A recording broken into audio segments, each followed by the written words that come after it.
remoto tiempo, las condiciones eran las idóneas. Capa de ozono inmensa, atmósfera pura, generosas lluvias. Y la tierra dio vida en abundancia, tanto animal como vegetal, de un tamaño gigantesco.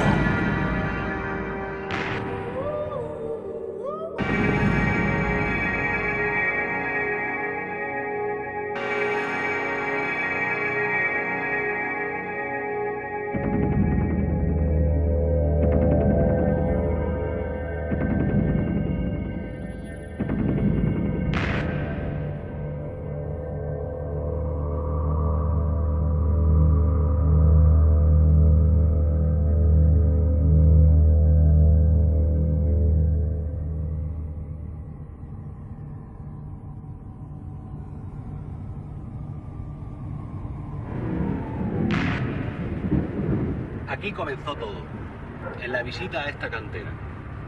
Siempre supimos que era una cantera, no una formación natural. Y fue justo aquí donde encontramos la primera herramienta. Su diseño, su talla, su tacto, así lo indicaban. Era una herramienta de gigante.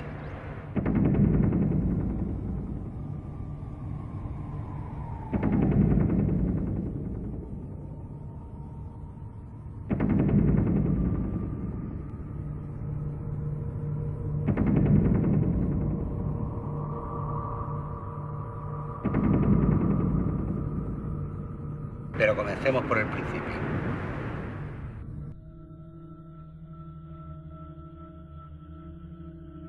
Y comenzamos a diferenciar el color de los distintos cortes en las montañas.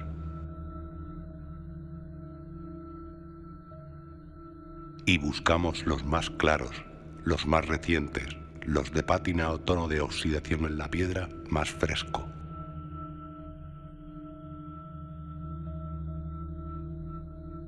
Este es un buen ejemplo para diferenciarlos. No solo las distintas tonalidades, también las diferentes formas de corte. A sus pies nos encontramos con el martillo de mano autor de la última extracción minera. Las zonas de apoyo de los dedos muestran un considerable desgaste por el uso. La parte interior nos ofrece un pulido casi perfecto para acople de la palma de la mano.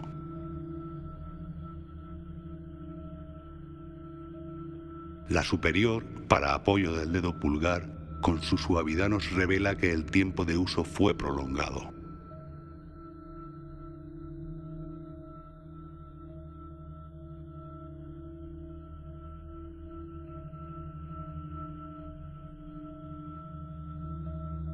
Este es un buen lugar para diferenciar los distintos tiempos en los que se produjeron los cortes. La diferencia la marca el tono de oxidación en la piedra. El que aparenta ser más reciente, a su vez, revela dos formas distintas de extraer la piedra.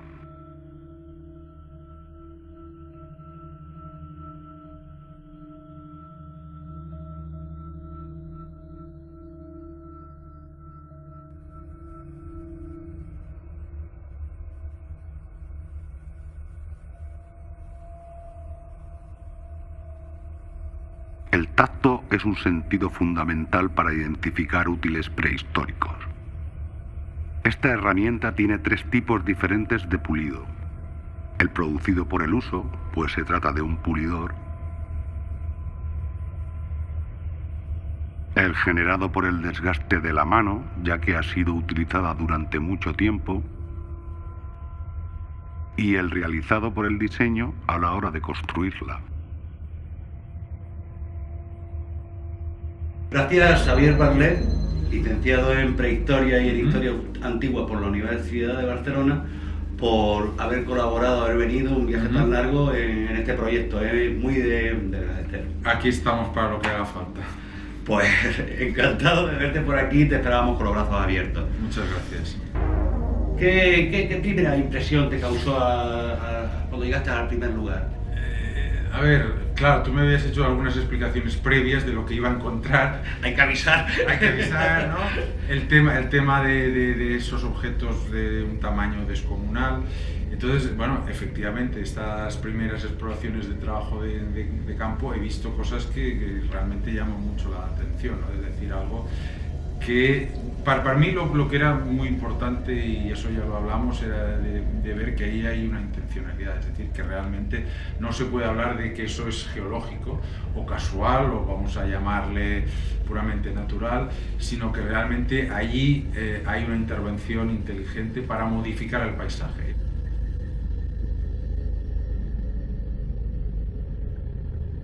Se ve una modificación del paisaje a través de una serie de estructuras ciertamente muy primitivas, por llamarlo de alguna manera, en forma de modelación del paisaje con unas presas, con una especie de cubetas o pocetas, ¿no? Y bueno, incluso la fabricación, o sea, la modelación del paisaje con unas cuevas, una especie de aterrazamientos, ¿no? Sí, una especie de eso. Pues, sí, son terrazas en realidad. Es lo de terrazas.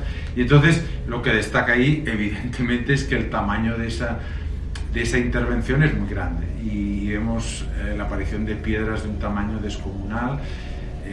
Y algunas de ellas, evidentemente, muestran un aspecto de haber sido trabajadas. Y eso es la parte, supongo, más definitiva, que nos apunta a que eso muy difícilmente pudo ser hecho por personas de nuestra talla. Y luego, pues, el desgaste del uso es muy importante en las herramientas, y si una herramienta tiene desgaste de uso, evidentemente no puede ser de un ritual, es que se ha picado con ella. Herramientas que nosotros no podríamos levantar ni siquiera con las dos manos, ¿no? Ni el hombre más fuerte, ¿no? En el caso que nos ocupa ya, ni te cuento, ¿no?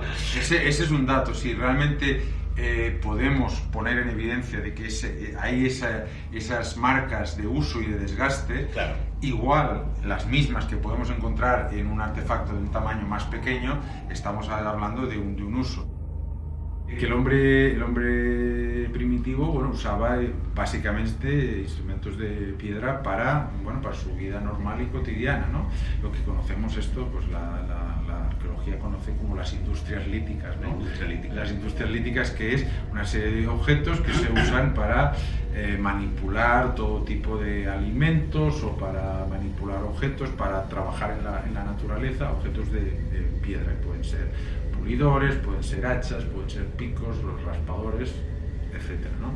Y entonces vemos en estas grandes piedras la reproducción a escala enorme de los instrumentos que conocíamos a escala pequeña en la prehistoria normal. A escala pequeña quiere decir escala normal. A escala nuestra de el Homo sapiens, ¿no? Es decir, instrumentos de un tamaño y de un peso reconocido que una mano normal de un humano de entre 1,60 y 1,90 pues puede manejar, ¿no? Pero ahí vemos artefactos que presentan esas mismas formas, esos mismos pulimentos, esas mismas tallas, pero en piedras que pesan cientos y miles de kilos.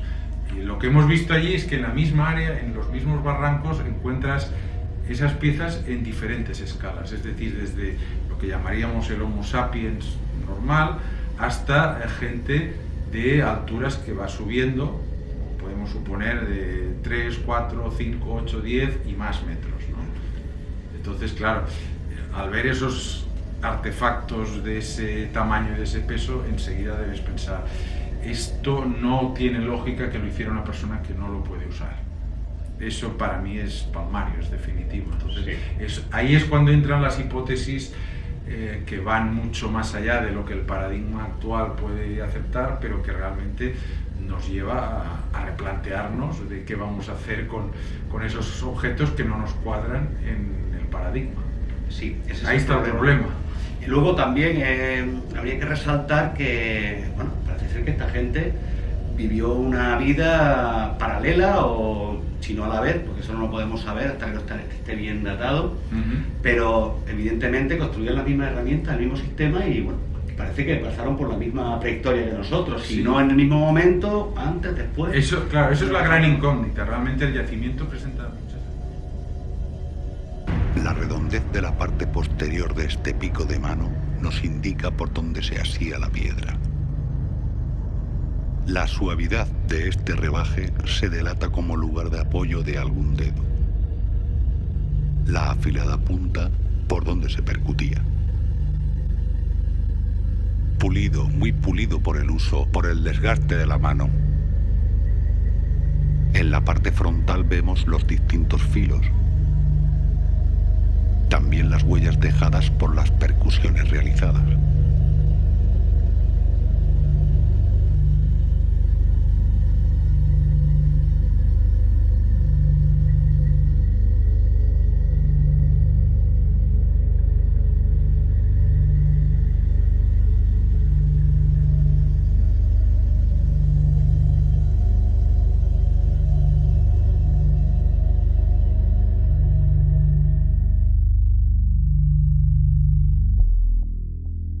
Un ejemplo más de poceta, como tantas que hay. Pues sí. Aquí estamos metidos entre los sedimentos, sería más profunda. Y bueno, ¿qué te parece? Bueno, pues la verdad es que esto es uno de los aspectos quizá más llamativos de lo que hemos estado viendo, ¿no? Es decir, nos encontramos con que esta gente era capaz de modelar el paisaje, de convertir lo natural en artificial, y esto es un ejemplo pues perfecto, ¿no? Cómo podemos ver esta colocación de las piedras, que realmente hay que ponerle mucha imaginación para decir que la naturaleza las puso así. Entonces, bueno, pues lo que comentamos de que vemos una serie de estructuras de terraza, vemos una serie de muros, vemos una secuencia de catarata, presa, poceta, sí, para el uso de agua, esa canalización de agua, ¿no? Y entonces, pues bueno, este es el ejemplo vivo y en directo, ¿no? Con unas piedras de un peso, de un tamaño que efectivamente con nuestra fuerza, hablo de nuestras dimensiones, de personas de una estatura normal, para mover piedras de tantas toneladas, pues es algo que... Quiero decir, esto ahí vemos de que si esto se puso así intencionadamente, son personas de una talla física muy grande. Siempre podemos pensar en el esfuerzo colectivo, en el uso de algún tipo de maquinarias, pero estamos hablando de piedras de un montón de toneladas, muchas toneladas. Y en lugares inaccesibles, bastante inaccesibles. Para máquinas de cualquier manera inaccesibles, hay que escalar en muchos casos. Totalmente, ¿no? Entonces ahí enlazaríamos un poco con el tema principal de diferenciar lo que es natural de lo que es artificial. Sí. Si entramos ya a valorar la posibilidad de que existieran esos gigantes en tiempos muy antiguos, estamos hablando de que gente con una capacidad física muy grande podía mover esas piedras. No voy a entrar ahora sí directamente o con maquinaria, eso es otro tema, es decir, usando algún tipo de instrumentos, cuerdas, algún tipo de maquinaria pues, de ayuda, o simplemente por pura fuerza física. Es decir, pues transportándolo pues a pulso directamente y colocándolo en su lugar. Porque medios también. Lo que sí parece ser, según, claro, tú ves el megalitismo tanto en Europa como en otros sitios, que las piedras suelen estar muy bien colocadas, es decir, ahí hay una precisión, no se ve una cosa, ¿cómo te iba a decir?, chapucera, por decirlo coloquialmente. Hay una ciencia efectivamente, y una metodología. Entonces, es decir, si hubo esa potencia física, también además hubo precisión, es decir, se hizo con una precisión grande. Y bueno, con una técnica que te permite que esas piedras queden bien colocadas, bien fijas y en principio quede bien consolidado. Si esto lo aplicamos a nuestro caso, pues bueno, vemos que estamos ante una serie de piedras de un tamaño descomunal, utilizadas o reutilizadas para conseguir una serie de estructuras, ¿no? Lo que estamos hablando de muros, básicamente. Aparecen en muros. Efectivamente. Y presas y demás. Entonces, pues decir, efectivamente, dado que la gran mayoría de esas piedras son muy grandes, podemos pensar que realmente necesitaban de una fuerza física importante, ¿no?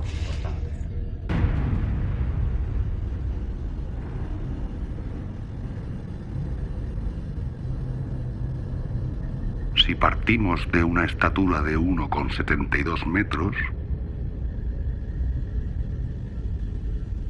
y encontramos herramientas de todas las tallas intermedias,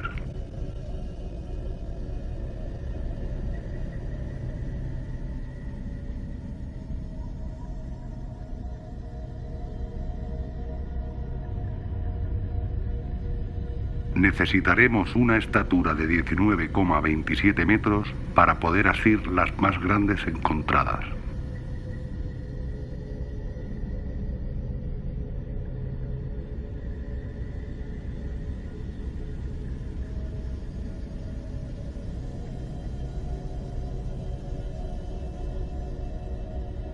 Estamos viendo que habría humanos de una talla que estamos hablando muy superior a los 2 metros, es decir, tallas intermedias desde 2, 4, 8, 10, 15 e incluso hasta 20 metros, lo cual en principio nos puede parecer absolutamente increíble, pero los datos nos apuntan ahí, ¿no? Es decir, esos artefactos que han aparecido están hechos para manos de ese tamaño. Por lo tanto, yo no puedo creer que se haga un artefacto enorme por motivos, vamos a llamar, por rituales mágicos o de artísticos o del tipo que sean. Eso, sobre todo porque tienen un uso. Efectivamente, es decir, eso ya es definitivo, ¿no? Entonces hemos de acabar de definir esa tipología de artefactos, ese tamaño con un peso de muchísimos centenares de kilos o miles de kilos, que realmente no son útiles para personas de tallas altas, pero es que estamos hablando de que no un perfil de gigante impresionante de 3, 4 metros, sino de muchos más metros, y eso realmente choca frontalmente con la evolución. Que deberíamos ya en el mundo de la ciencia empezar a desterrar el concepto de imposible, es decir, que nadie nos diga lo que es posible y lo que no, y en función de qué. Entonces, son demasiadas pruebas que hay en todo el mundo. Yo creo que, no sé si calificarlas de pruebas definitivas, pero por lo menos sí de indicios muy significativos, sí, que no solo aparecen en un lugar, sino que aparecen en varios, en que se ve que, hay unas pistas que nos indican que realmente pudo existir ese ejemplo de una talla enorme. Y cuando digo enorme, no estoy hablando solo de gigantes de 2, 3, 4 metros, sino de bastantes metros más, ¿no? Sí, sí. Y entonces ahí, lo que para nosotros hasta ahora había sido un cuento, una fantasía, una leyenda, mitos, leyendas, efectivamente todo eso lo podríamos bajar al terreno de la realidad física, es decir, empezar a hablar en términos arqueológicos. Es decir, ¿pudo existir esta gente? ¿Dónde están estos huesos? Ahora nos tendríamos que extender mucho, pero es cierto que se han encontrado huesos de gigantes en todo el mundo, y por razones diversas que no vamos a entrar ahora a detallar, no están disponibles para que se investiguen, pero eso nos da una pista de decir, parece ser que esos seres están, sus artefactos están, sus tumbas están y sus construcciones están. Está un poco en esta línea, es decir, este tipo de bloques que vemos aquí, colocarlo aquí, calzarlo. Estamos hablando de que todo esto tiene un peso, todo esto está aquí desde hace posiblemente decenas o centenares de miles de años, y esto no se ha movido, esto ha resistido los seísmos, todo tipo de acciones naturales. Es decir, el megalitismo vemos que se ha conservado. Evidentemente hay edificios, construcciones que han sufrido mucho desgaste, se han caído piedras, pero básicamente el monumento está ahí.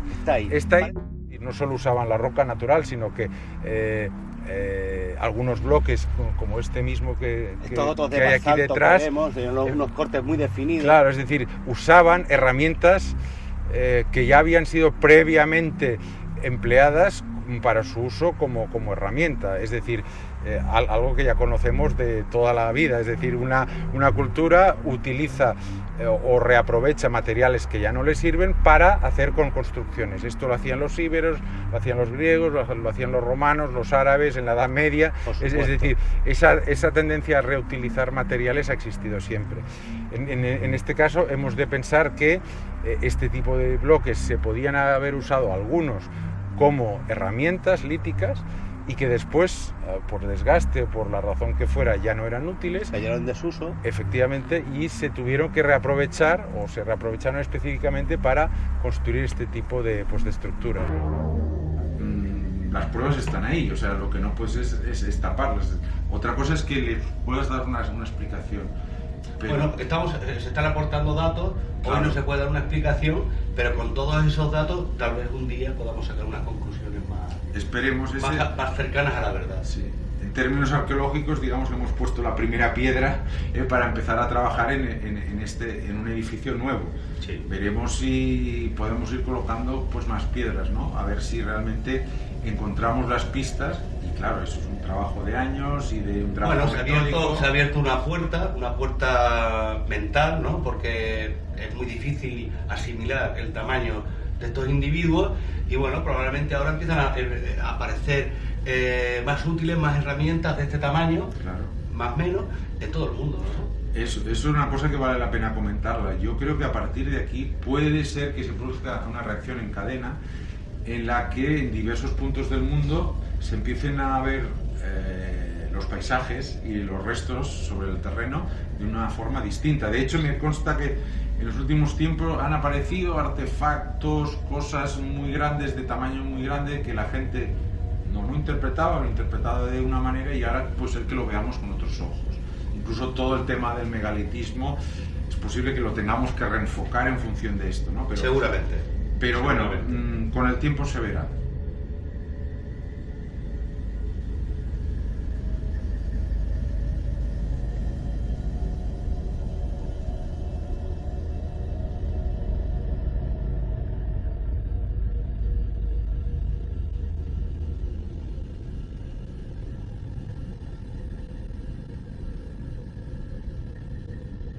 Ayer fuimos a la mesa, es un terreno muy elevado, inaccesible, no se podrían subir ni con caballerías, ¿no?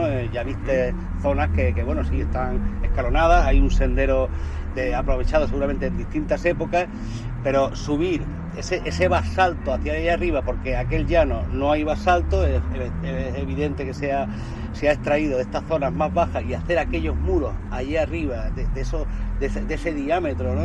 No tiene mucho sentido. No tiene mucho sentido, porque bueno, tú tomaste medidas y ¿qué conclusiones sacas de aquellos muros? La ¿no? verdad Allá es arriba. que desorienta bastante, porque la interpretación convencional que le podríamos dar es que eso, con la antigüedad que le querramos dar, nos pueden parecer los típicos bancales, ¿no? Un sistema Sí. de terrazas, pero bueno, Eso parecía, eso creía yo, pero tomando medidas... tú ahí observaste... Claro, parecía una cosa, los muros, aunque no usaban ni mucho menos piedras de este tipo, sí piedras de tamaño medio, grande, de muchos centenares de kilos, en algún caso miles de kilos, Sí. que formaban muros de un grosor de unos 2 metros. Sí. Aproximadamente estábamos viendo una secuencia de muros de 2 metros y bancales o terrazas de unos 4 metros y Sí. después otro muro de 2 metros y así unos Sucesivamente. cuantos, ¿no? Sí, entonces dices, ¿qué sentido tiene hacer muros tan enormes de ese grueso con una altura aún respetable? Recuerdo haber medido que algunos pues aún se conservan casi 2 metros de, Más altos que pues, de tú. muro. Sí, no, está claro, más altos. Algunos, sí se ve que hay otros muros que están en ruina, que se ha visto que están rotos en diferentes puntos, dando un aspecto que aquello es muy antiguo, pero que cuesta relacionarlo con el aprovechamiento de esa tierra como cultivo, ¿no? Como bancales. Entonces dices, ¿qué sentido tiene? Hay una posibilidad... Hacer un muro de 2 metros para sujetar un bancal de 4. Exactamente, ¿no? Eso no tiene mucho sentido y como apuntabas tú, con piedras que no son de ese lugar, que las subieron allí y que es un sobreesfuerzo. Nosotros vemos otros muros de época, vamos a llamar guanchi, de época canario-española, en los que, bueno, es el típico muro de bancal que ni mucho menos tiene esa potencia de ancho, ¿no? Ni esas piedras tan grandes. Pero ahí hay piedras que dices, ¿cómo las subes por una vereda? No hay espacio para que la puedan asir varias personas, tal vez 2, uno Claro. por delante, otro por detrás, y es materialmente imposible subir esas piedras de tanto peso hacia allá arriba. ¿Y qué sentido? Porque allí hay piedras de que... Esa es la famosa especulación sobre el megalitismo en general. Ya no estamos hablando Sí. de lo que vemos aquí, Un ejemplo más, ¿no? sino de decir, vemos uso de piedras para construir extensiones grandes de estructuras, llámense muros o este tipo de estructuras de de presas y de pocetas, que es un esfuerzo muy grande para personas supuestamente de nuestra talla. Si no materialmente imposible, ¿no? Si no materialmente imposible, claro, estamos pensando que estamos en la ladera de un barranco, esto tiene una inclinación importante y este tipo de piedras o de bloques tienen un peso enorme. Entonces dices, bueno, las famosas historias de miles de personas, ¿no? Como el antiguo Egipto. Los rodillos de madera. Los rodillos, los trineos. Aquí eso no puede entrar. Rampas. Este tipo de bloques de esta manera y de este tamaño y para unos fines vamos a llevar relacionados con el agua, con algún tipo de tecnología del agua, Sí. Se nos escapa de ese marco que nosotros conocemos. Sí, la conducían por las cataratas, ponían grandes piedras para desviarlas, siempre Claro. cuevas debajo Sí, sí. de esas cataratas, parecen cuevas principales, y en fin, parecía que tenían un conocimiento sobre el agua, sobre su, bueno, por supuesto, es un elemento base, ¿no? Pero hay algo más detrás Claro. de eso. Luego, Eso es un tema en el que aún hemos de entrar, es decir, qué finalidad realmente ahora solo tenemos un montón de preguntas, ¿no? de quién lo hizo, por qué lo hizo, ¿no? O para qué lo hizo Con qué fines. y el cómo, ¿no? Porque todo esto nos parece grande.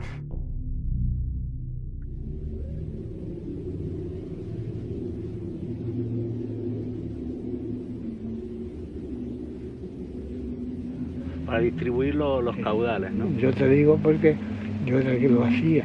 Habíamos 4. Ah, Si tú entrabas accionista, pagabas 200 euros 200 pesetas. o 200 pesos.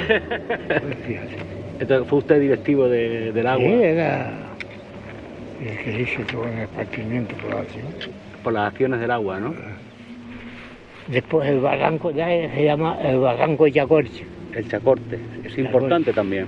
Que los dos barrancos principales serían estos dos, ¿no? Este Estos dos. y el de Chacorte, ¿no? Y el otro, Y el de al lado Los también. Morales. ¿El de al lado cuántas galerías tiene? Una, 1150. Con una y bastante. Entonces. Perdone nuestra ignorancia, pero eso de las pipas, para que la gente entienda qué medida es, ¿a qué equivale Pues- una pipa de agua? Pues tenemos que empezar a que es igual un litro. Un litro es igual a un decímetro cúbico de agua pura, destilada, a la temperatura de 100 grados centígrados. Y un metro es igual a las 10 millonésimas partes de un cuadrante del meridiano terrestre que pasa por el hemisferio de Greenwich en Londres. ¿Es usted una enciclopedia, don Arturo? Una pipa a medio metro cúbico son 500 litros. O sea, una pipa de agua son 500 500 litros. litros. Entonces, ¿cuántas galerías tiene este barranco? Oh, ahora se lo digo yo. Venga. Chiriguel, Araca, El Porvenir, El Pilar del río. Buah. Y entonces estamos hablando de cuántas pipas de agua en total. Pues, bueno, cerca de 3.000 o 3.000 pipas. 3.000 pipas de agua el barranco, un caudal impresionante, ¿no? Solo este barranco, Antes era como un río.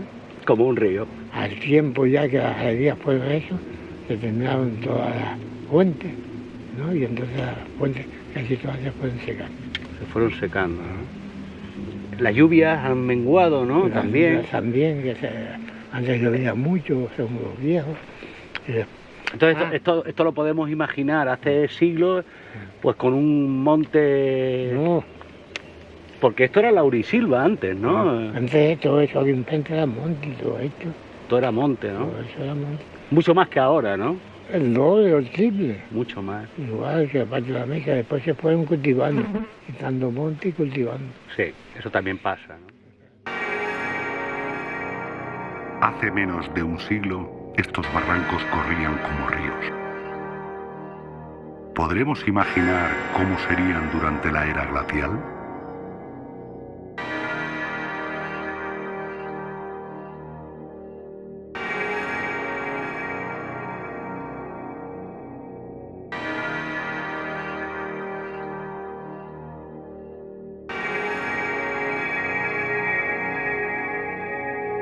la intervención humana es evidente.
En este nuevo caso de poceta, los frontales y laterales están cortados como a cuchillo.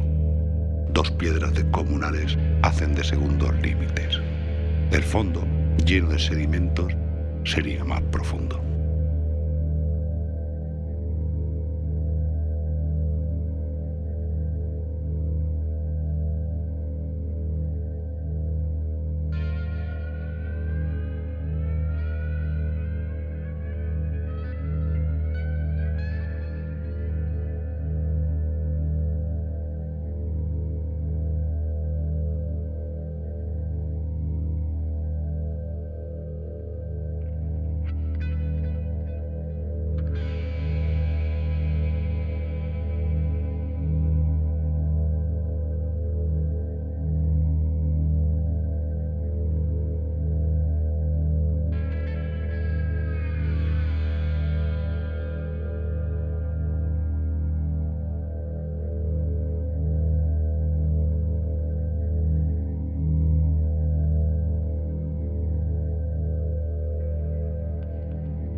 Siempre uno ha procurado hacer investigación a través de las antiguas crónicas, lo que está escrito, y también la tradición oral es fundamental, ¿no? La historia de los samarines en Candelaria, explico lo que era un samarín, lo que era una especie de orden sacerdotal, cuyo objetivo y propósito tenía pues cuidar a la Chasirasi, que era la Candelaria hoy, la antigua señora para los guanches, ¿no? Cha, señora, Siri, por el que lleva el cirio en la mano izquierda, según los creyentes es la que va alumbrando y dando luz a los creyentes. Bueno, es un sistema de mitología, ¿no? Sí tengo recogido una cantidad, en el libro que se publicó, una cantidad enorme de topónimos, y que en sí, hay un lugar en Mauritania que se conoce con la palabra Igeti, con dos T, que probablemente al descender nosotros de los bereberes, pues evidentemente ese topónimo lo trajeron. Weimar también, ¿no? Parece que en África hubo... Sí, Weimar también se le conoce como Goimar. Entonces Weimar aquí, claro, en la palabra castellanizada seguramente pusieron Weimar, pero es Goimar con Y, Goimar. Y eso se encuentra también en la parte de Mauritania. Pero todo eso tiene un significado histórico aborigen. Y más abajo hay un conchero importante con unas conchas impresionantes, muy grandes, en las cuevas del hospital, y burgados enormes, en la cual se entiende que ellos eran marisqueros. Yo he hecho estudios aquí en la cual me he encontrado muchos huesos a nivel de dientes, etcétera, y también están los paredones todavía, donde claro, lo que pasa es que estas cuevas han sido profanadas y se llevaban y saqueaban, pues tanto a nivel de cerámica, como eran ollas, como eran piedras de molino, como eran punzones, como era todo lo que estaba relacionado con los útiles, dijéramos. Todo esto, pues claro, en la ignorancia lo iban iban cogiendo calaveras, pero que después que no llevaron, no sé, los que esta gente se benefició para sus propios museos particulares o para a su vez revenderlos. Bueno, las crónicas ya antiguamente cuentan que los castellanos, los oficiales, describen de una manera hasta poética, ¿no? Como la belleza de la isla. Sí, los mismos cronistas castellanos, ellos escriben de cómo era para cuando llegan. Cuando llegan en Añazo, la vegetación casi llegaba a la misma orilla del mar. Se introdujeron en Taoro, y cuando dice que vieron en Taoro el Teide de fondo, nevado, las majestuosas y elegantes palmeras, los viñátigos, los tilos, los barbusanos, el palo blanco, los gigantescos dragos, claro, esos palmerales impresionantes y una espesura, bueno, vieron esto, el paraíso. Y nosotros estaríamos situados aquí, justo en este valle sagrado. Sí, que pertenece curioso, ¿no? a la provincia. La zona esta de Iguéstele estaba considerado como el Valle Sagrado. Sí, el Valle Sagrado es porque los dos menseyes, tanto para el hallazgo de la Candelaria, en el 1390-91, los guanches por lo regular, a medida se iban cristianizando, y aún sin cristianizar, ni aún cristianizándose, pues tenían la curiosidad de ofrecerle a la señora lo que se llamaba lo mejor de sus ganados, los ganados floridos, las mejores primicias. Entonces, como los ganados se fueron sumando y eran tantos, pues ¿dónde se iban a pastorear? ¿Y quién los iba a pastorear? Bueno, pues decidieron que los guanches de Güímar pastorearan esos ganados y que el Valle Sagrado de Igueste fuera el lugar idóneo para que en este caso se pastorearan esos ganados. O sea, es una cantidad enorme de plantas, de vegetación, eso produciría que también la existencia del ganado, por supuesto, sí. De agricultura muy rica, ¿no? Sí, sí. Pero también había gente sabia, ¿no? En medicina. Sí, claro, porque ahí el barranco de Araca se entiende que era el barranco sagrado de Araca. Arriba ahí se cogían muchas medicinas. Claro, los manantiales estaban ahí, fluyendo al mar continuamente. Estaba el barranco del río, el barranco del Drago, que desembocaba en Añaza, que eso venía de arriba, de Aguere. Estos barrancos de aquí, ¿no? Claro, de Aguere. Aguere en sí significa lugar de agua, que para cuando vienen los castellanos aquí, pues estaban muy bien organizados. Tenían una estructura militar, religiosa, administrativa, política, social. Creo que se dice, y creo que es cuestión de más investigación al respecto, que era incluso una cultura mucho más civilizada que la que vino, podían vivir socialmente mejor. Sí, socialmente, sí. No tendrían armas de fuego, pero exactamente, culturalmente y socialmente... Sí. En todo caso, eso, decir que una cosa es el horizonte o la fase guanche, que la podemos observar y lo podemos ver incluso en los utensilios. Estamos hablando de una edad de piedra, del uso de una serie de artefactos conocidos, que presentan una pátina determinada, eso lo hemos visto. Datado por los arqueólogos como mucho en el 1000 a.C., o sea, con unos 3000 años de antigüedad, es lo que han datado ellos del periodo guanche, ¿no? Claro. Esto sería un tema que habría, un periodo que habría que diferenciar, un tipo de construcción, unas terrazas posibles hábitats, porque los guanches también las utilizaron y bueno, estaríamos hablando de otro tema, claro, totalmente diferente, nada que ver con los guanches, algo como preguanches, ¿no? Utilizabas esa palabra. Sí, ¿no? Yo uso preguanche por intentar separar lo que puede ser una tecnología o una manera de intervenir sobre el yacimiento, que es totalmente distinto a lo que presumiblemente hacían los guanches. Lo que se ve, lo que se conservó, como tú a veces dices, las ruinas. Es decir, aunque esto nos parece realmente una cosa extravagante hablar de ruinas, pero claro, hay que verlo con otros ojos. No estamos hablando de ruinas del mundo ibérico, el mundo céltico, romano o incluso guanche, ¿no? Hay que insistir en que lo que vemos en todo el yacimiento nos da que pensar de que esto queda fuera del horizonte guanche y es mucho más antiguo. Aunque ellos, evidentemente, después estuvieron en este mismo espacio y lo aprovecharon o lo reaprovecharon, pero hemos de plantear claramente que estamos hablando de un horizonte muy antiguo, desconectado de lo que entendemos por la cultura guanche. Creemos que esto se nos puede ir a cientos de miles o millones de años sin ningún tipo de problema, pero eso debe confirmarse. Sí, las dataciones exactas ya se deben hacer de una forma más rigurosa y más científica, ¿no? Absolutamente. No con el material de campo de superficie. Absolutamente. Pero ahí está y...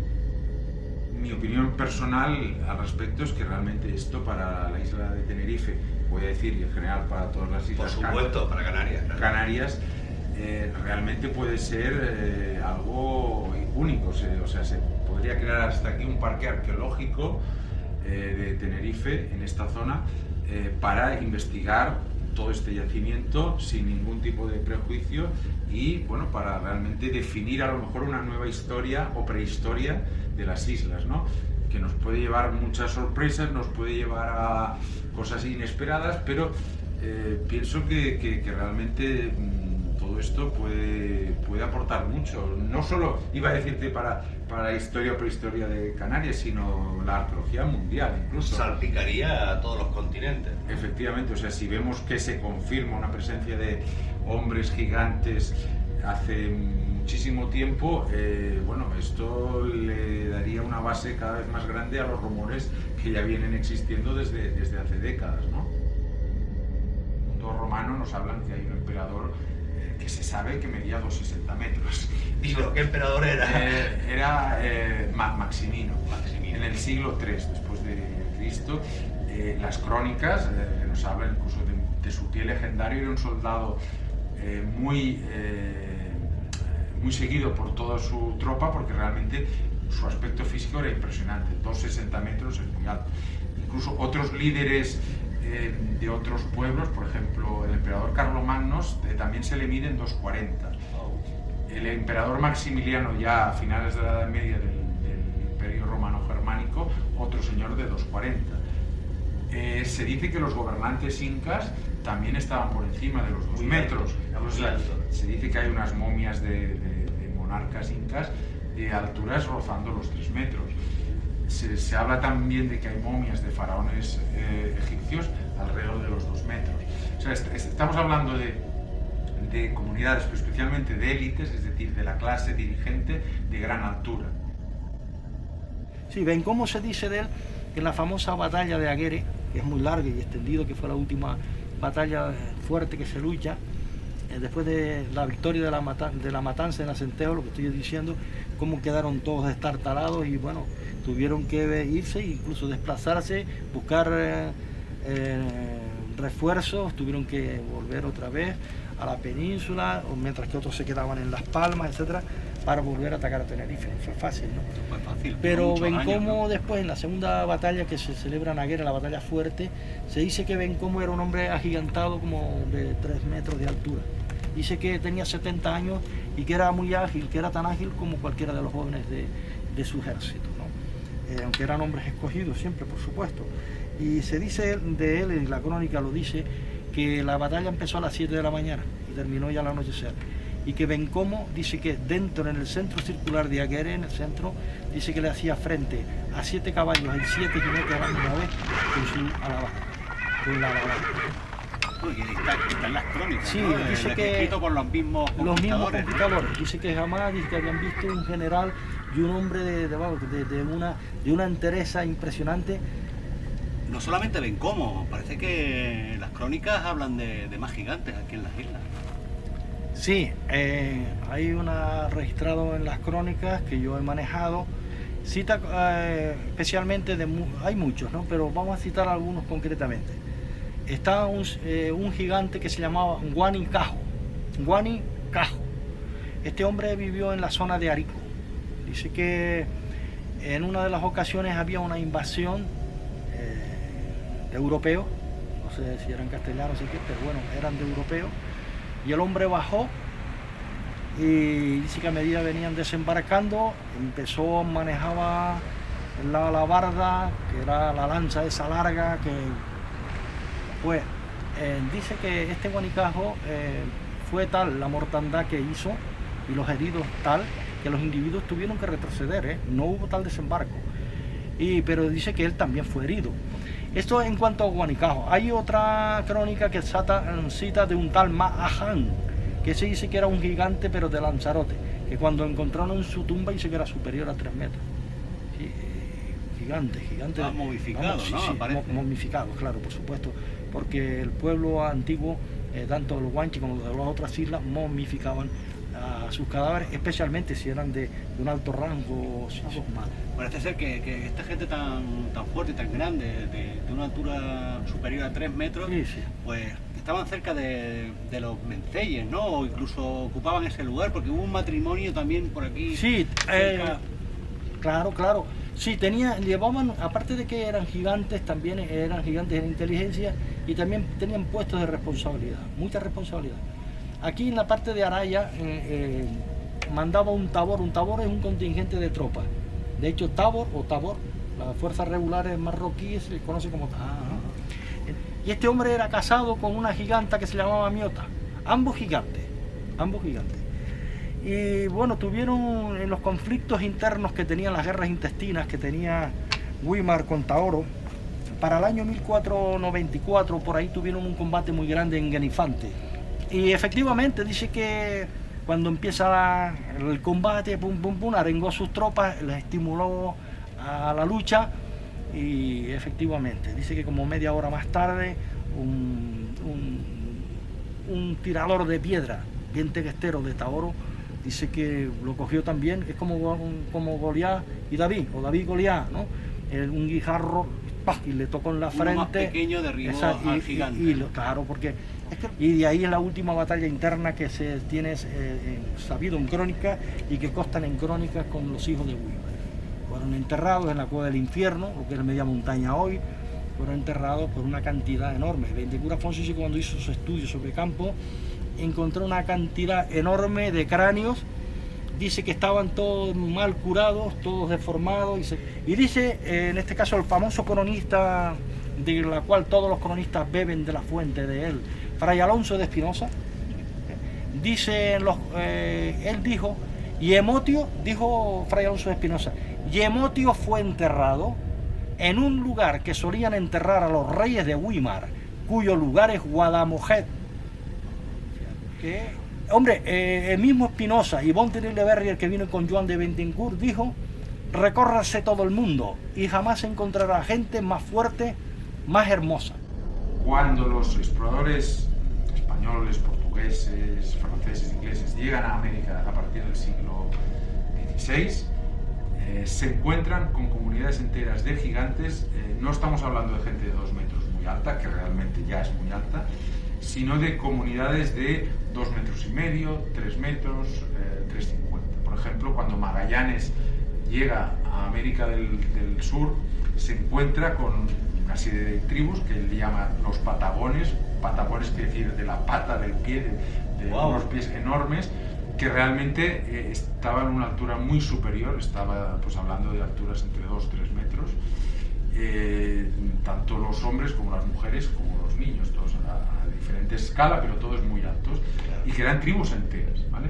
Incluso parece ser que intentó llevarse 2 de vuelta para Europa, pero murieron durante el viaje por enfermedad, ¿no?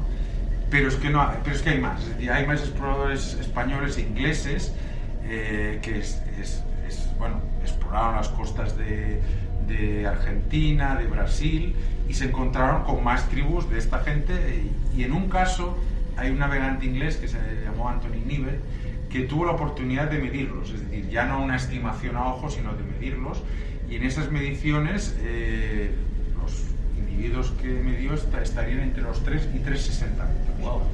Eso es una altura importante. Estamos hablando realmente de gigantes, Sí. no de personas muy Y quedó altas. escrito por... Y eso quedó escrito, es decir, esas crónicas existen.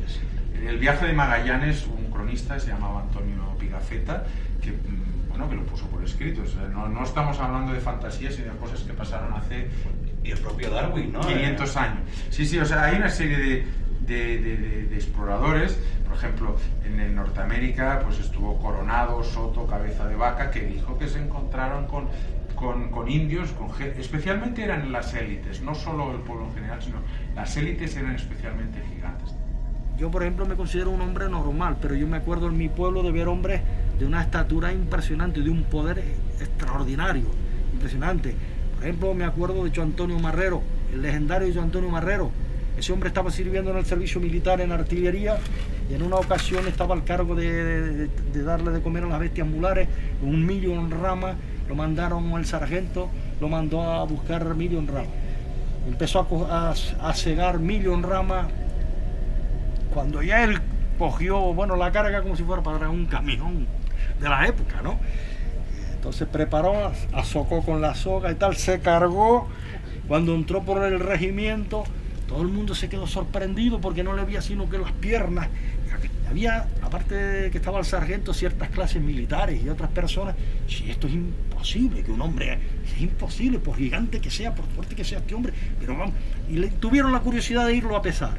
Entonces llevaron, lo pesaron, no sé si era una báscula de la época, no sé si una romana no sería, o en fin, lo que fuera.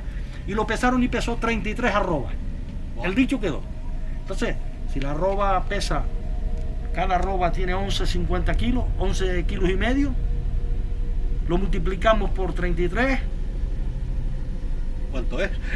Pues creo que son 379 kilos, coma y medio. Así que 379 kilos y medio. Eso. Y lo trae desde una Sí, distancia. desde un lugar del distante, campo. claro, no hombre, no sería kilómetros, pero de Sí. un lugar que cerca No es levantarlo solo. Exactamente. Yo me acuerdo, ese hombre vivía aquí más arriba, aquí. Antes.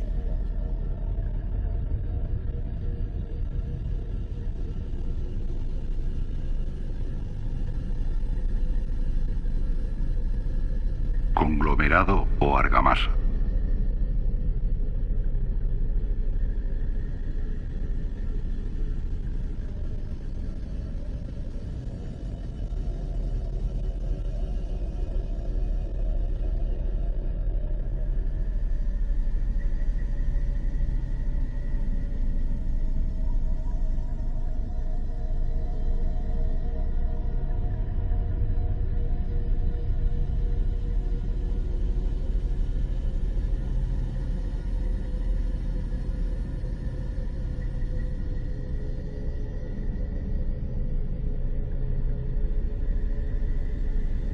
Primero localizamos la argamasa compactando grandes piedras en presas.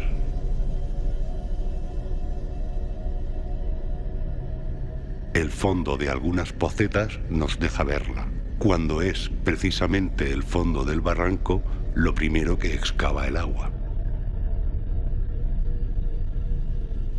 Aquí vemos el socavón que ha producido en la pared de esta poceta la fuerza del agua. Las piedras que componen y sustentan la argamasa revela que su tiempo de formación no coincide con el del barranco.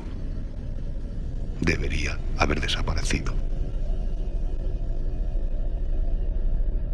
Bueno, es importante destacar o señalar que en la argamasa aparecen herramientas. Incluso, Herramientas sí. paleolítico inferior, muy primitivas, percutores, de todo tipo de herramientas. Y eso, bueno, pues nos da dos opciones. O cuando se produjo esa argamasa, son tiempos que se remontarían a millones de años por los estratos que se encuentran, o esas herramientas ya quedaron en desuso y se utilizaron como revuelto, como piedra para dar consistencia a la argamasa. Es posible. Son dos opciones. Observamos varias líneas, ¿no? Sí. También están esas pocetas, esas terrazas, Sí. hay argamasas o supuestas argamasas. Sí, eso. ¿Qué opinas de eso? Yo creo que la estructura, lo que te comentaba al principio de la modelación del paisaje, lo más evidente, lo que más parece, aunque está en un estado, vamos a decir, pues de ruina, con una mentalidad, sí, con una mentalidad distinta a como nosotros entendemos ruina de un yacimiento ibérico, o celta, o romano, lo que sea, ¿no?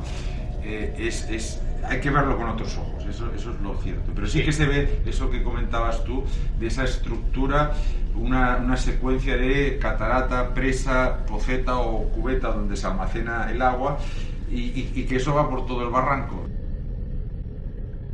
Montaña de sedimentos imposibles en el fondo de un barranco. Está compuesta por enormes piedras que desafían con su equilibrio a la ley de la gravedad.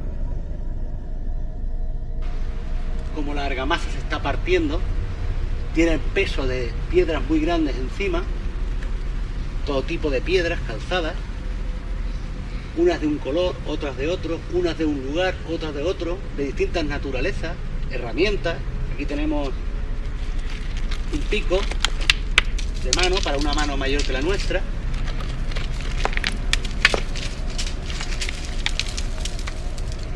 Piedras que han sido cortadas, talladas.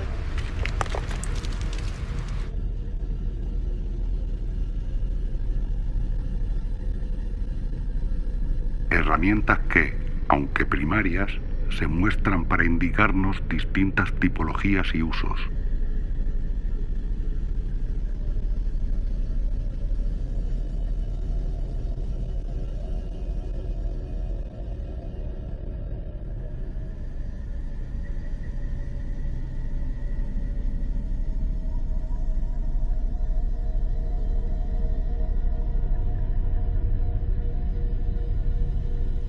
Terrazas hechas de argamasa, ubicadas en lugares estratégicos, filos donde vemos los escalones producidos al extraer grandes bloques de piedra.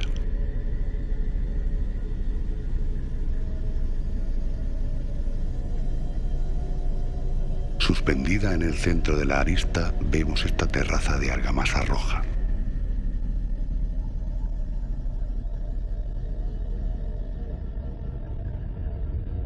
Su relleno lo compone piedras de distintos tipos, tamaños y procedencias.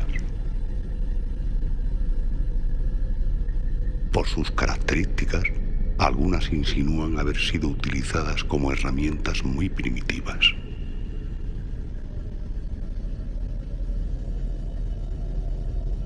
Segmento de esta terraza. La terraza une un sendero del mismo material que, por la falda de la montaña, viene desde poniente para dirigirse a saliente.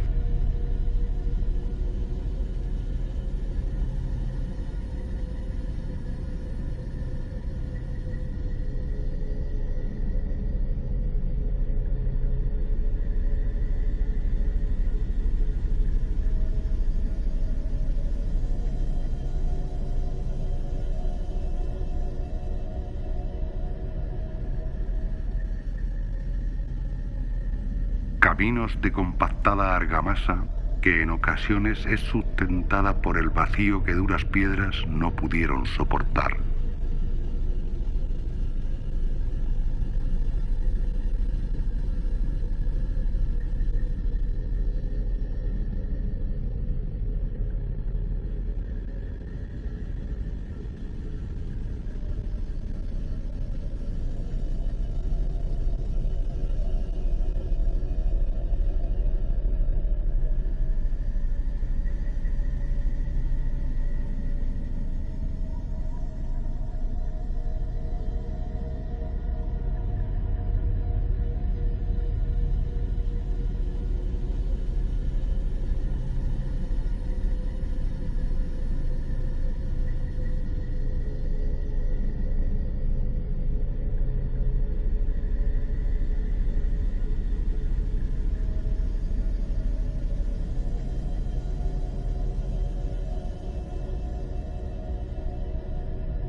Vemos ahí un uso del agua, incluso se puede hablar de que hemos visto alguna estructura que podría ser una canalización. Es decir, ahí hay un uso del agua en un área muy determinada que, bueno, dices, alguna estructura lo podríamos poner en duda si es natural o es artificial, ¿no? Pero viendo la secuencia que se repite en varios sitios, las medidas son muy parecidas, El tipo de construcción o de materiales, cómo se hace eso es muy parecido. Entonces dices, demasiado casual, o sea, hay que juntar demasiadas piezas aleatorias, por decirlo así, que nos dieran ese resultado natural. Y entonces yo llego a la conclusión de que alguien lo hizo. Otra cosa es que ya entramos quién lo hizo, cómo lo hizo y cuándo lo hizo. ¿Y de qué medios disponía? Efectivamente. Es una constante, son unos cuantos barrancos y es una constante en todos ellos. Efectivamente. Vemos que hay unos aterrazamientos, unas terrazas. Se podría suponer que en algunos casos podrían ser talladas, pero eso es más difícil de concretar. Pero lo complementan algunas veces también muros, unas piedras grandes. Sí. Que compactan esas terrazas por donde no están cortadas, están complementadas con grandes piedras. Eso es lo que hemos visto, sí, efectivamente. Eso da una idea de que ahí parece que hay unas estructuras de terrazas, de una formación de terrazas claramente escalonadas. A eso le podemos poner el nombre pues, que queramos, pero sí que parece que es artificial. Es decir, se modela también esa parte de montaña para darle esa forma, con unas terrazas. ¿Qué se hacía en esas terrazas? ¿Para qué se hacían? Es una incógnita en la que ahora mismo no lo podemos saber. No podemos entrar. La utilidad que tenía. Efectivamente. Y parece que posteriormente pues fue esa infraestructura, tanto de presas, pocetas, ha sido utilizada por los guanches más recientemente. Ahí están sus huellas, sus restos, sus herramientas mucho más recientes, sus cortes, sus filos, unas pátinas distintas, y esas cuevas pues es más posible que la hicieran ellos para aprovechar toda esa infraestructura, claro. Aunque cuando llegan los conquistadores ahí parece que no reside nadie, claro. Si bien han aparecido y se han expoliado muchísimas momias. Claro, es decir, ahí ves una continuidad.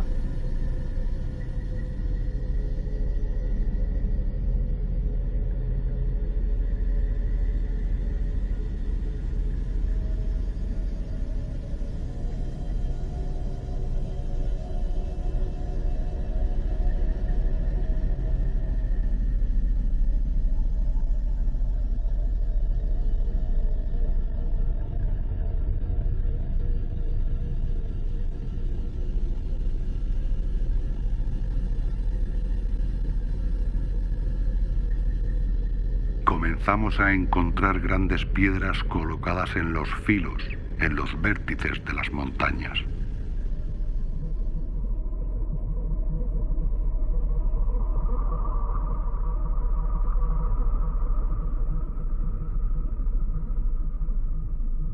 En ellas pudimos observar el detalle de sus calzos.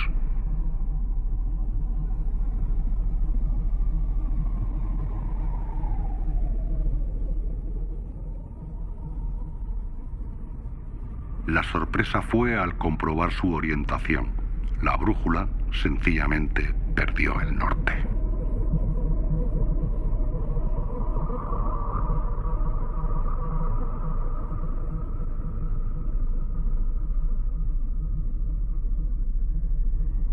Vemos dos formaciones más en los bordes. Nosotros hemos estudiado la central. Se halla sobre el vértice de una cueva vivienda importante.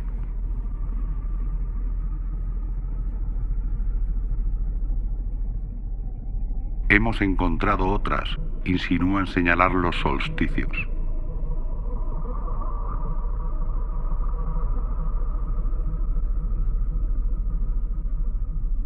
Suspendidas sobre calzos.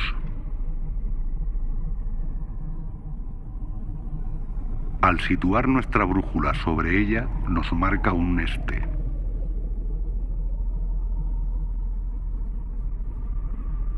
Al alejar la brújula de ese marco, observamos un resultado bien diferente.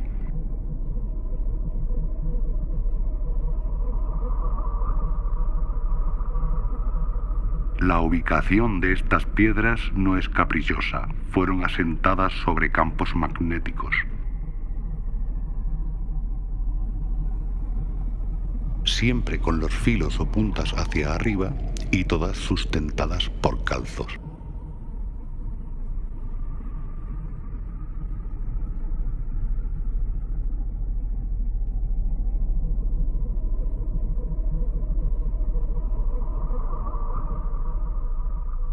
También es una cosa que vale la pena comentar, de que por el medio nos aparece un elemento muy irregular, muy extraño, que es el tema de las perforaciones o los trépanos, que realmente me ha chocado mucho, porque eso no cuadra con nada de lo que hemos visto de una edad de piedra, vamos a llamar... Agujeros perfectos realizados con trépanos de broca hueca para extraer tarugos de piedra.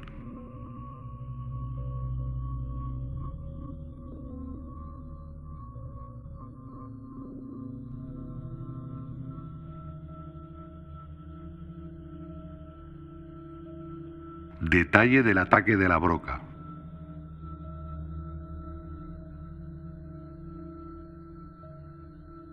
El avance del giro por vuelta llega a superar los 2 milímetros.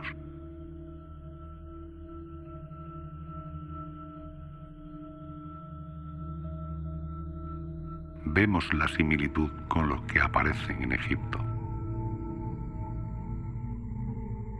Porque eso no cuadra con nada de lo que hemos visto de una edad de piedra, vamos a llamar monoides gigantes, vamos a llamarlo así para ponerle un marco, ¿no?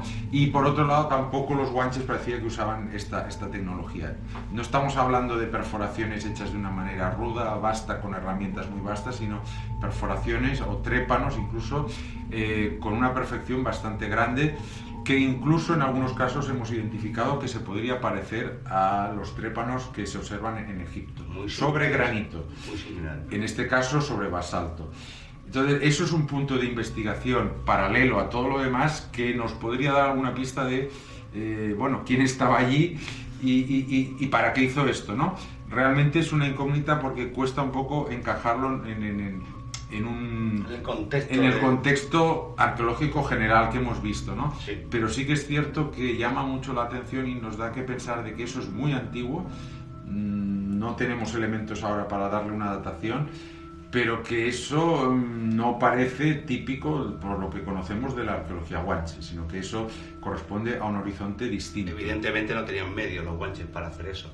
Y luego que aparecen también en piedras sueltas que podrían ser herramientas y sí, totalmente caladas, ¿no? De un lado a otro. Totalmente, y eso también, pues bueno, choca un poco porque dices, esto no lo hicieron para pasar el rato, nada se hace porque sí, sino que tiene una finalidad. La verdad es que eso lo podemos especular. Hemos visto que hay unas pequeñas diferencias en el tipo de perforación, hay algunas mucho más limpias, hay algunas que no son tan limpias, que parecen un poco más, más toscas es la palabra, efectivamente. Pero no sabemos con qué tecnología lo hicieron y sobre todo para qué. Hay alguna, o más de una, que aparece más o menos en la mitad de la pieza, sí, pero su finalidad la desconocemos. Otras en el filo. Exacto. A modo de ojal. Que había una tecnología para hacer esas perforaciones, pero que no era igual. Es decir, que parece ser que una era mucho más perfecta, parecida, vamos a salvar las distancias, a lo que en la actualidad se hace con una tecnología punta, aunque realmente lo que hemos visto da mucho que pensar, porque la marca del avance por vuelta, pues eso, es bastante impresionante. Sí. Pero por el otro lado es cierto, hay un estilo que parece más tosco, la manera como entra posiblemente esa máquina a penetrar en la piedra se ve una entrada más tosca, no perfectamente circular. Y la tercera que comentabas tú, que realmente parece la más tosca de todas, ¿no? Irregular, que parece que vaya dando tumbos, ¿no? Hasta cierto punto. Más difícil de entender, sin caso. Exacto, no sabemos cómo lo hicieron. Se aleja del concepto de broca que tenemos nosotros. Efectivamente. Aunque lo que yo he visto, no hay broca que ni de cerca pueda avanzar tanto en basalto. Entonces efectivamente, eso es otro punto de estudio que no sabemos cómo conectarlo con todo lo que hemos visto, pero está ahí, están en las mismas zonas. Entonces, bueno, eso requeriría un estudio aparte de técnicos que puedan investigar cómo se hicieron este tipo de perforaciones o de taladros y ver qué relación tienen con el resto del yacimiento. Lo que sí es verdad que si vemos por allí un horizonte de edad de piedra más o menos primitivo, todo eso no casa. Es decir, ¿qué hacen esas perforaciones, esos agujeros o taladros? No sabemos. Podríamos suponer que de un periodo a otro pues pasó mucho tiempo y se podría intuir hasta un avance, ¿no?, en la tecnología, por supuesto con el paso de miles o cientos de miles de años, ¿no? Unas piedras muy primitivas hasta llegar a unas perforaciones muy técnicas.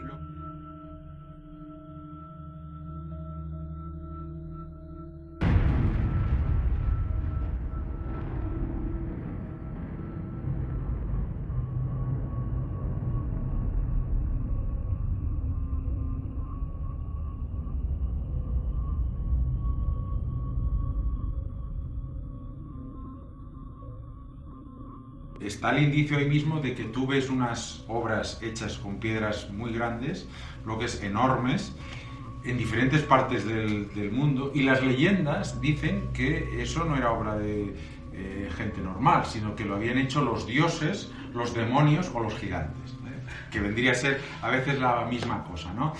Por ejemplo, cuando Garcilaso de la Vega fue a las famosas ruinas de Sacsayhuamán, la zona de Cuzco, en Perú, pues le preguntó a los nativos: oye, ¿esto es realmente de la época de los antepasados incas? Y no, esto no lo hicimos nosotros, esto lo hicieron esos gigantes, ¿no?, que estaban antes aquí. De hecho, hay un investigador de Perú, Gamarra, que dijo que él había identificado ahí claramente tres estilos, dos estilos muy antiguos, en que parece que la piedra se moldeaba de alguna manera, es una teoría para explicar este tema, se hacía viscosa y se podía moldear y después se solidificaba. Sí, hay gente que ya está proponiendo la posibilidad de que la piedra se moldeara. Efectivamente, ¿no? Que parece incluso que se podía moldear como entra un cuchillo en la mantequilla y se cortaba muy fácilmente, ¿no? O después hacerla con esas formas, con tantos ángulos, ¿no? Y finalmente el estilo de piedra pequeña, que él dice: esto es lo inca, esto es realmente lo que hacían los incas, ¿no? Que no era poco, y ves esa superposición de los estilos. En un mismo monumento te puedes encontrar con unas piedras de tamaño enorme, con ese aspecto como moldeado, otras que son más bloques más perfectos, pero también con esos ángulos, y encima te encuentras el bloque pequeño de los incas. Nos encontramos con un santuario en Baalbek que venía de época anterior, de época helenística, pero que, bueno, aquello se remontaba a tiempo pues de fenicios y cananeos, y entonces los romanos reaprovecharon realmente una zona que ya había sido construida o estaba pues ocupada para construir un conjunto de templos, y entre ellos construyeron el templo de Júpiter, ¿eh? Estamos hablando de época altoimperial, para entendernos, entre el siglo, prácticamente desde la época de Augusto, el cambio de era, hasta aquello se acabó en el siglo II. Pues construyeron el templo más grande del imperio, el templo de Júpiter, con unas columnas altísimas, creo que eran de alrededor de 50 metros, pero eso lo construyeron encima de una plataforma, o el podium que le llamaban ellos, en el cual encontramos un basamento, una serie de piedras en la base, de aproximadamente 300 toneladas, una serie, ahora no recuerdo si son más de 10, entre 10 y 20, y encima de esas había tres piedras enormes de 800 toneladas, lo que se llama el trilitón. Sí. Pero es que aún hay más. En la cantera cercana donde se supone que se extrajeron todos estos bloques, se encontraron una serie de bloques, al principio fue uno, pero ahora se sabe que por lo menos hay tres, unos bloques paralelepípedos, estamos hablando de entre 1000 y 1200 toneladas. Es algo descomunal. Es algo descomunal para cualquier cultura del pasado, incluso para los romanos. Entonces, mi conocimiento de la arqueología más práctica, porque yo hice asignaturas y excavé y trabajé con este tipo de arquitectura romana. Has hecho excavaciones durante años, ¿no? Sí, evidentemente una de mis especialidades fue arquitectura pues romana. Los romanos usaban diferentes tipos de paramentos y de materiales, y usaban la piedra, evidentemente, piedras muy grandes de tipo sillar o paralelepípedos, ¿vale? De un peso de pocas toneladas, estamos hablando de 3, 4, 5 toneladas. Podían usar a veces un poco más, pero no es lo habitual para construcción de murallas o edificios determinados. Pero no trabajaban con centenares de toneladas. Hablamos de hasta 1000 toneladas. Estamos hablando, efectivamente, de que ellos no usaban eso simplemente porque no era práctico. Parece otra línea de construcción. Yo me imagino que hubo una evolución efectivamente tecnológica desde el Paleolítico en adelante, llega un momento que aparecen pirámides y demás, y después como que se involuciona, Sí, totalmente. y nos encontramos otra línea de construcción que nos lleva a la actualidad. Nada que ver con Claro. con esas estructuras megalíticas tan impresionantes. Es como si hubiéramos seguido después del Neolítico Sí. otra línea. Eso es la línea de la involución, es decir, el megalitismo, vemos que se usan piedras muy grandes, ya sean en bloques irregulares o bloques perfectos tallados, como podemos encontrar en Sudamérica, en Egipto, en otras partes, Sí. y eso llama la atención. Dices, has de llegar a la conclusión de que para ellos no era difícil, era una tecnología que podía representar evidentemente un trabajo, un esfuerzo, pero no era algo cíclope. Y ahí es donde entran, bueno, la hipótesis de que realmente hubiera humanos de una talla enorme capaces de mover esto, Sí. ya sea de manera, digamos, tosca, es decir, pues llevando el peso a pulso o con algún tipo de maquinaria, pero con una potencia física enorme que les permitiera manejar todos estos bloques. Tal como nosotros manejamos cualquier piedra de pequeño tamaño o bloques para hacer muros cómodamente. La aparición de gigantes, el problema principal que nos causa es que nos rompe el esquema evolutivo. Primero porque son muy antiguos, o estimamos que su antigüedad puede ser muy grande, Sí. aunque pudo haber restos de gigantes hasta hace muy pocos siglos, ¿no? Pero sí que parece que son extremadamente antiguos según los indicios que han aparecido, ¿no? Y eso, claro, te obligaría a replantear la evolución en el sentido de qué hace esa gente, dónde la metemos en la famosa escala evolutiva que nos han vendido desde siempre, de un primate pequeñito hasta el Homo sapiens, que se supone que es el más alto, ¿no? A ver, que pase el cuadro evolutivo, por favor.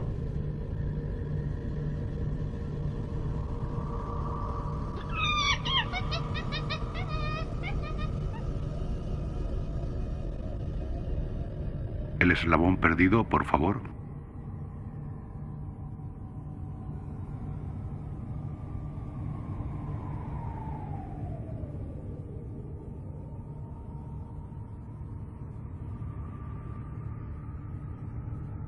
Por encontrar.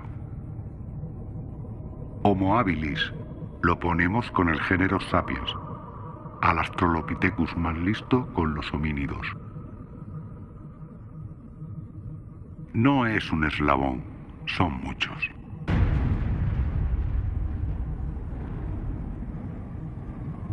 Entonces, ¿qué hacemos con este individuo, Xavier? Pues bueno, tenemos aquí un individuo que realmente es un no identificado, ¿no? Es decir, ¿qué pasa con un individuo que no está claro, ¿no? Desde el principio del evolucionismo se intentó buscar esa pieza que nos faltaba entre el simio y el humano moderno, ¿no? Pero resulta que llevan 150 años buscándolo y no lo han encontrado. Nos falta esa pieza intermedia porque a lo mejor nunca existió esa pieza intermedia. Es decir, lo que algunos herejes o disidentes están diciendo que el género o la familia de los simios son los simios y la familia de los humanos son los humanos, y que hay una evidente conexión entre ambos, pero que no descendemos de ellos.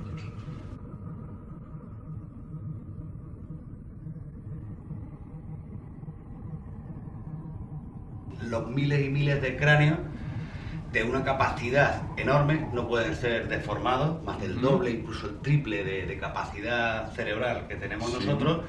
Y bueno, yo mismo, que he tenido la suerte de viajar por algunos países, he fotografiado personalmente pues un gran número de cráneos pues enormes, ¿no? Con una capacidad craneal superior, que como ya digo. Entonces, eso tampoco entra en este cuadro evolutivo. Totalmente. Y ¿De dónde sale esta gente, debería ¿no? ponerse, ¿no? Sí, es Bueno. un tema que se ha relacionado a veces con los gigantes porque ha aparecido en tumbas de gente de una talla así importante, y lo que la ciencia más o menos ha dicho hasta ahora es que aquello era una deformación artificial. Se sabe cómo está hecha, una especie de tablillas. Sí, yo las he visto. Pero claro, hay una evidencia lógica, y es que el cráneo se deforma, pero el volumen del cráneo no crece. Y estamos hablando de cráneos de un volumen muy superior al normal, con lo cual estamos hablando de una especie diferente. Totalmente. Yo ahí tengo mi pequeña teoría y es que parece ser que esta gente de cráneos tan grandes ocupaban puestos de poder importantes. Bueno, el hombre, nosotros, siempre tendemos a imitar a las clases dominantes y a parecernos a ellos. Sí es cierto que se habrán deformado cráneos para parecernos a esas clases, pero en ningún momento esos cráneos deformados pueden adquirir más capacidad, ¿no? Y son muy diferentes en algunos casos los cráneos alargados, son muy diferentes a los nuestros. Correcto. Entonces ahí está la incógnita de decir, ¿por qué tampoco el evolucionismo quiere meterse con esos cráneos de esa gente que aparece en épocas muy antiguas y en lugares tan dispares como Egipto, como Malta o como Sudamérica? Es decir, incluso en Norteamérica también. Claro. ¿De dónde sale esta gente? Eso no nos lo ha aclarado nadie. Todo ese esquema, lo que realmente llama la atención es que nos quieren hacer creer que desde un signo que es más bien pequeñito va creciendo hasta diferentes Homo, hasta el Homo sapiens que parece que es el más alto, pero resulta que nos aparecen restos de gigantes muy antiguos y que eso no nos cuadra. Es decir, ahí vemos que en vez de aumentar de altura, a lo mejor hemos descendido.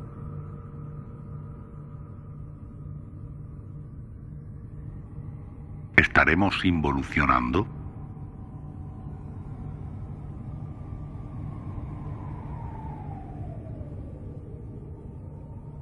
Pueden retirarse.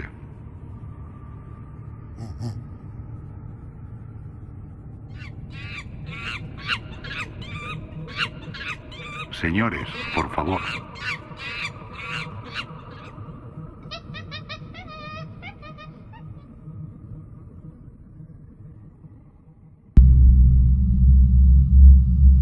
Desde los tiempos más primitivos, el hombre realizó arte. Las vacas nos muestran un mismo plano.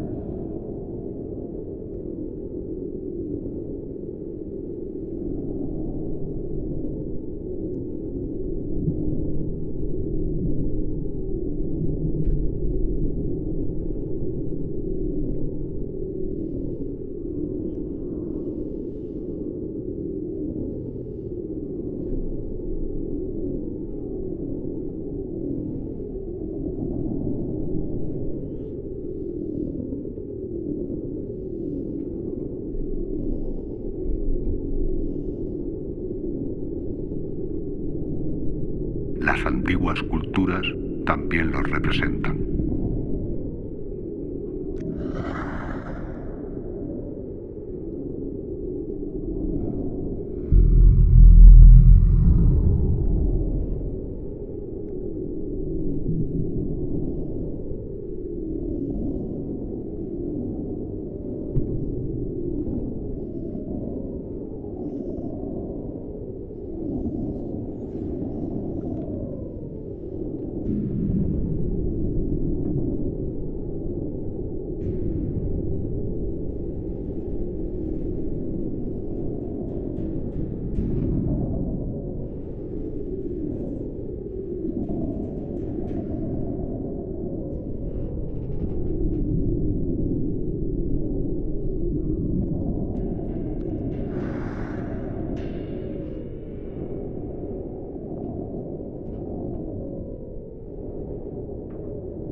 Por eso yo decía que es importante que saltar de lo que es la pura mitología, el mundo de las creencias, que nos ha parecido hasta ahora algo irreal, al mundo de la arqueología. Es decir, estamos viendo que aparecen ese tipo de restos y además artefactos, es decir, objetos que tú puedes tocar, puedes analizar, puedes datar.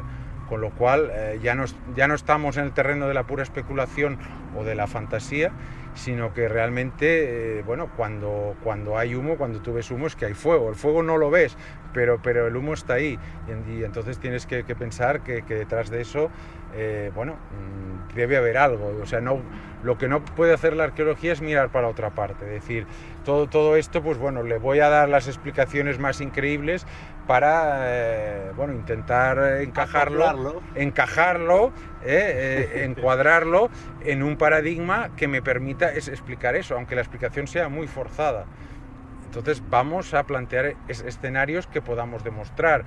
En la ciencia, a partir de unos indicios que tú vas recolectando, creas una hipótesis. La ciencia funciona de esa manera. Y esa hipótesis tú la vas a tener que demostrar a partir de una serie de experimentos. Esos experimentos, que son las excavaciones, ¿no? Las investigaciones de campo, y ver si nos aparecen esos restos y de qué manera realmente podemos relacionarla con nuestra hipótesis. Si esos datos que se van acumulando confirman nuestra hipótesis, es que al final vamos a llegar a una conclusión de que los gigantes realmente existieron e hicieron esto. Entonces, ese es el punto de partida en el que estamos ahora. Tenemos esos indicios, ese humo que nos apunta ahí, y nos falta realmente profundizar para ver si todos esos datos de objetos físicos, de arqueología pura, realmente nos van a llevar a la hipótesis que nos planteamos desde el principio.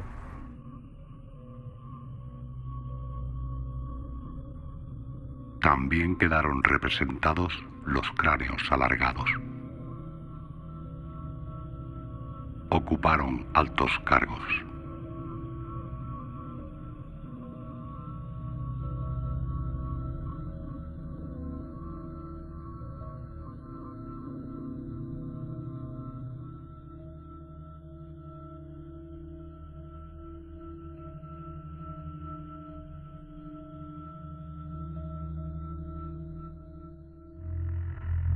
Las pirámides de Keops, Kefren y Micerinos contemplaron a seres de grandes cerebros, también a humanos gigantes.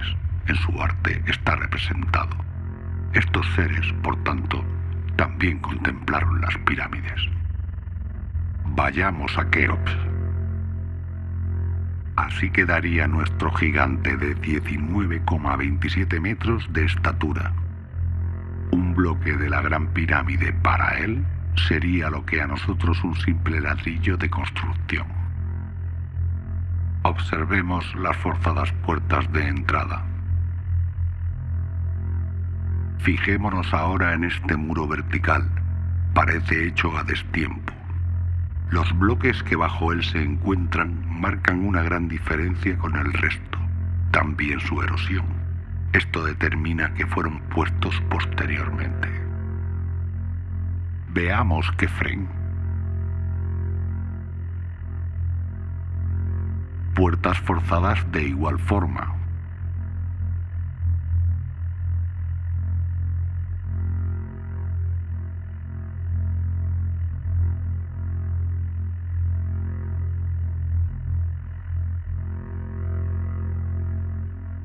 A los bloques que se encuentran bajo el dintel le sucede lo mismo. Son diferentes a los demás.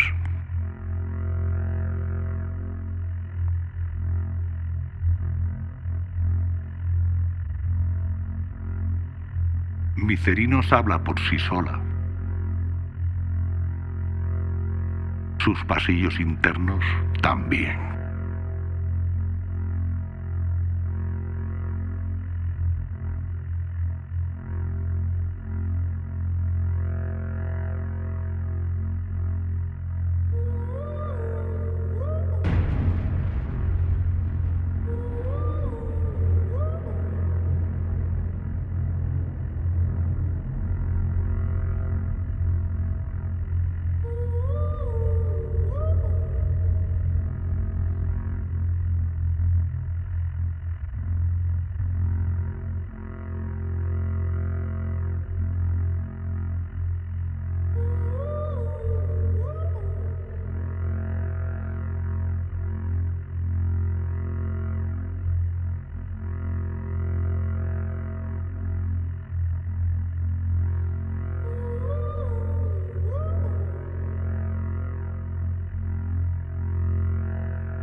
mono, mono, mono, mono, mono.